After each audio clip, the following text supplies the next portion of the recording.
याविषयी बोलूयात आपण। जितेंद्र आव्हाडजी आपल्या सोबत आहेत। आव्हाडजी, आपण बघतोय की सोशल मीडियाच्या पोस्टवरून हा वाद झाला आणि हा तणाव इतका पसरला की जाळपोळ झाली आहे।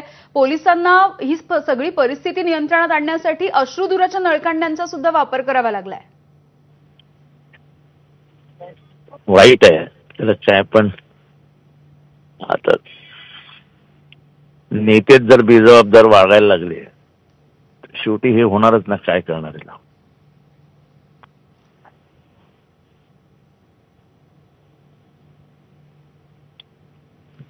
नेत्यांनी जबाबदारीने गाव सांभाळ आपल्या सोबत बोलत होते। या सगळ्या संदर्भात आम्ही त्यांना सुद्धा प्रश्न विचारले, तेव्हा त्यांचं असं म्हणणं आहे की ही जी आक्षेपार्ह पोस्ट करणारी व्यक्ती आहे ती या ठिकाणची रहिवासीच नाहीये। असं एक तर बेजबाबदार ज्यांनी पोस्ट केलं त्याला आतमध्ये घालून बदलायला पाहिजे, तो कोणी असो।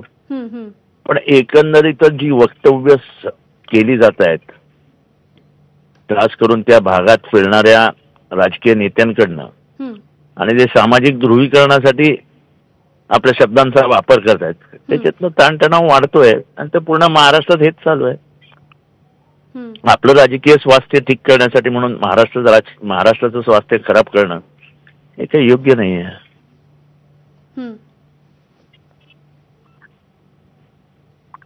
मात्र सध्याची इथली परिस्थिती नियंत्रणात आहे असाही इथल्या आमदारांचा दावा आहे। मला खात्री आहे, म्हणजे मला राहुल कुलूला मी वैयक्तिकरित्या ओळखतो।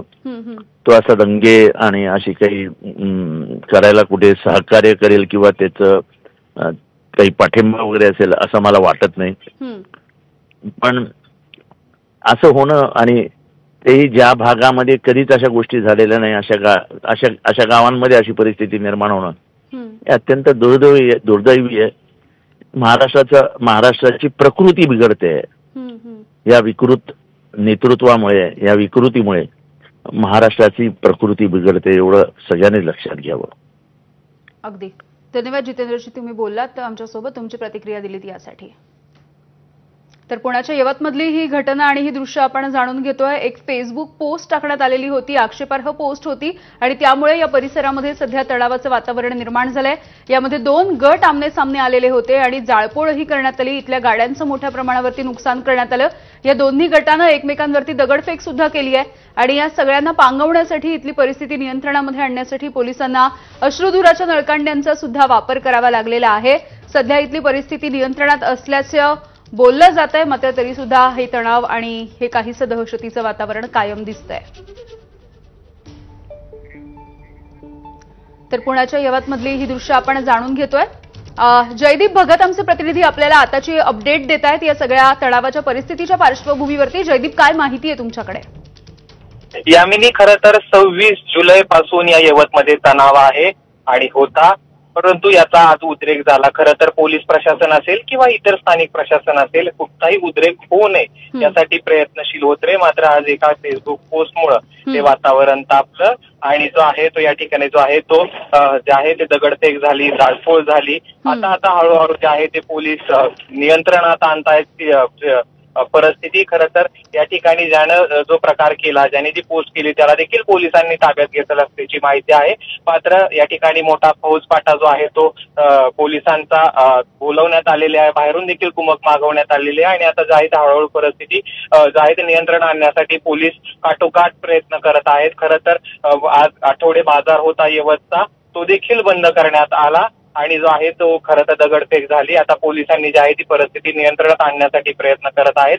मात्र या ठिकाणी जो आहे तो जमाव पांगवण्यासाठी अश्रुधुराच्या नळकांड्या देखील या ठिकाणी फोडण्यात आल्या। मात्र असं जरी असलं तरी शांतता प्रस्थापित होण्यासाठी पोलीस जेवढे शर्तीचा प्रयत्न करायला पाहिजे तेवढे करत आहेत। बाहेरून देखील पोलिसांनी कुमक मागवली आहे आणि शांतता प्रस्थापित करण्याचं काम पोलीस करत आहेत। मात्र थोड्या वेळामध्ये जी आहे ती परिस्थिती शांततेची होईल अशी जी आशा आहे ती पोलिसांना आहे आणि एकंदरीतच हे तणावाचं वातावरण 26 जुलै पासून होतं आणि याचा आज उद्रेक झालेला आपल्याला पाहायला मिळाला।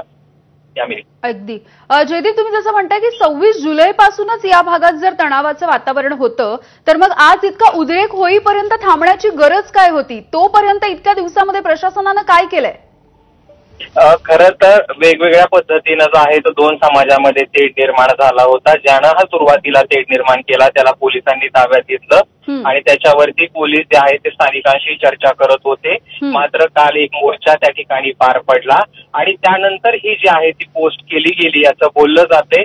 त्या व्यक्तीला देखील पोलिसांनी ताब्यात घेतले. मात्र लोकांच्या भावनांचा उद्रेक झाला आणि त्यातून हा जो आहे तो आजचा प्रकार झालेला आहे. खरं तर प्रशासन शर्थीचे प्रयत्न करत होतं हा तणाव होऊ नये. खरं तर 26 जुलैपासून हा प्रकार सगळा चालू आहे. मात्र उत्तराला उत्तर देत गेल्यामुळं कदाचित हा जो आहे तो उद्रेक वाढला असावा. मात्र पोलीस यंत्रणा असेल किंवा इतर प्रशासन असेल जे आहे ते स्थानिक ही स्थिती शांततेत राहावी सगळेच राजकीय पक्ष देखील याच्यामध्ये प्रयत्न करत होते. मात्र एका पोस्टमुळे पुन्हा एकदा हे वातावरण जो आहे तो वातावरण तापलं आणि त्यातून हा प्रकार घडलेला आहे. अगदी जयदीप, तुम्ही असेच सोबत राहा. दरम्यान भाजपचे आमदार गोपीचंद पडळकर यांनी या सगळ्या घटनेविषयी प्रतिक्रिया दिली, आपण पाहूयात.